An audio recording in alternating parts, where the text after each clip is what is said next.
I spent last week in Los Angeles at two music conferences, the Music Tectonics Conference in Santa Monica and the Taxi Road Rally at the Westin LAX. Here's some takeaways from both. The Music Tectonics Conference had a mix of technology, artificial intelligence, and investment forums, and was really designed to connect innovators with investors and network peers to help the whole industry evolve. So it was a really fascinating and fairly small event that was held at a bunch of different venues in Santa Monica.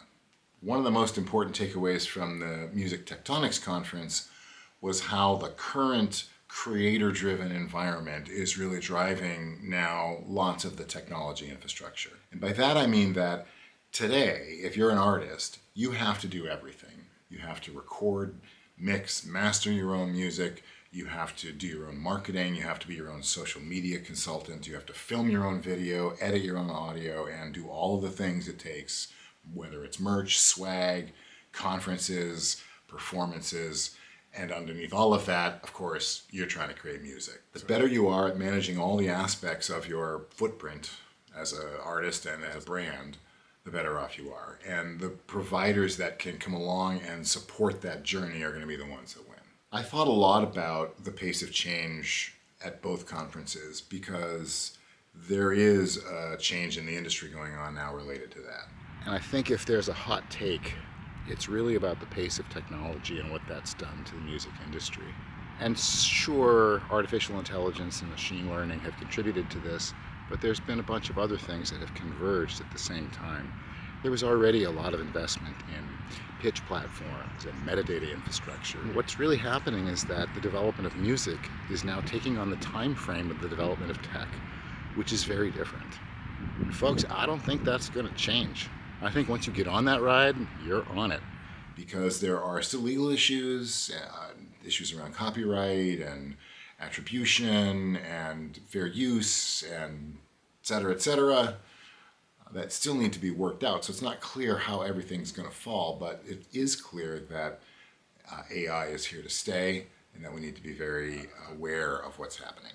The companies that were at Music Tectonics were almost all driven by AI in some form or another, even when it was just synthesizers, for example.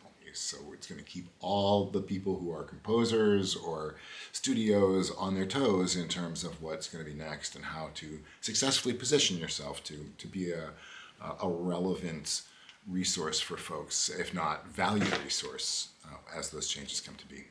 At the Taxi Road Rally, I talked to a bunch of library owners, composers, publishers, about various trends, whether it was C2PA and watermarking or just the use of generative AI. And there was a pretty consistent message that came back from the Taxi Road Rally participants, those people that were on panels and participating in mentor lunches and things like that.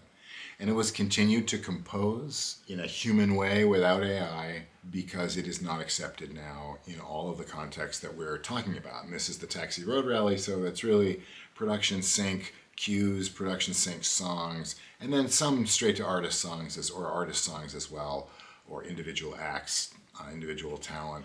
I did hear some discussion that was more dismissive than that, and I know when I did, I couldn't help but to jump in with cautionary points. The idea that AI is a fad or that it won't become more human sounding, I think both of those are incorrect. I think it is not a fad, I think it's here to stay, and I think that AI performances are going to become more and more compelling. That should also drive up the value of a good human performance as well. So this is not a one-way street, but the idea that AI won't have the subtlety to make little articulations or even small mistakes in the purpose of a really authentic performance, I think is, let me put it to you another way, the landscape is littered with cases where people say, oh, a computer will never be able to do this. A computer is more than capable of doing it. And I think this is a case where that's true too. The issue is not that this is going to destroy the marketplace for human composers.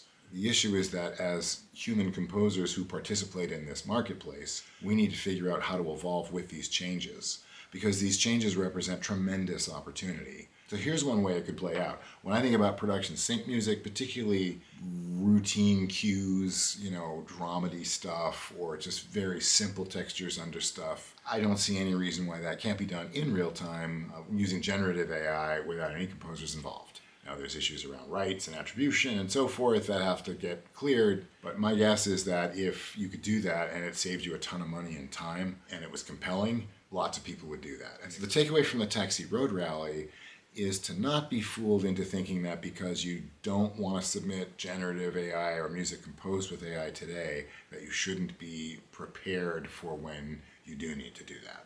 Because the folks who said, hey, don't do this, nobody wants it, and you don't want to be associated with it, may be the ones who flip on a dime, and boom, the next thing you know, the industry's transformed. So you can either be hurt by that or you can be ready for that. I think it makes sense to be ready for it. I think it's also important to say that some of these AI tools, while there are issues potentially around rights and copyrights and so forth, may enable people to do things they were not otherwise able to do. And that's another piece that's really appealing, the thought that AI could be used as a power for good. So my advice for people who are in production music is to stay abreast of what's happening with generative AI and tech, and particularly around copyright, fair use. And the easiest way to do that is just to follow a few people. I can't recommend enough the Unlimited Supply Daily podcast. This is a fantastic way to get industry news, seasoned veteran. I would suggest carving out some time to use the tools, even if you don't want to necessarily use them for your production workflow. But to be familiar with what the capabilities are and how you'd interact with them, and to be thinking about how you'd incorporate them into a workflow. I continue to think that when this industry changes in terms of what is allowed from composers, it's going to change quickly, and so we need to be ready for that.